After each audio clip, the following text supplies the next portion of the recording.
మనకి ఏదో ఒక ఏడుపు కావాలి. లేకపోతే గనక కష్టం. మంచిని మంచి అని చెప్తే గనక మనకి నచ్చదు. ఇప్పుడు కొన్ని ఏడుపులు బిగినవుతాయి. అందులో నెంబర్ 1 వచ్చేటప్పటికి ఇన్సూరెన్స్ రంగంలో 100% ఎఫ్‌డిఐలు, అట్లాగే ప్రభుత్వ రంగ సంస్థలు కొన్నింటిని ప్రైవేటు పరం చేసేటటువంటి మరొక దశ వెళ్ళటం. అదే సందర్భంలో దేశవ్యాప్తంగా సంస్కరణలు, ఇవన్నీ దేశాన్ని నాశనం చేయడమే అన్నటువంటిది మళ్ళీ చర్చ ప్రారంభిస్తారు.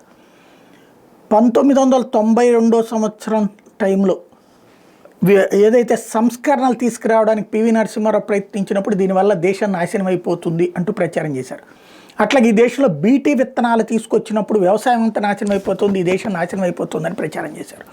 ఇక్కడ అసలు కంటే కొసరు లైన్లోకి వచ్చాక అర్థమైంది సంస్కరణల వల్ల ఈ రోజున మనం ఎన్ని లక్షల కోట్ల రూపాయల బడ్జెట్ పెరిగింది, ప్రతి ఒక్కళ్ళ జీవితంలో ఎంత ఆదాయం పెరిగిందని. బీటీ వల్ల వాళ్ళందరికీ తెలిసింది ఏ స్థాయిలో ఉత్పత్తులు చేతికి అందుతున్నాయి అన్నట్టు.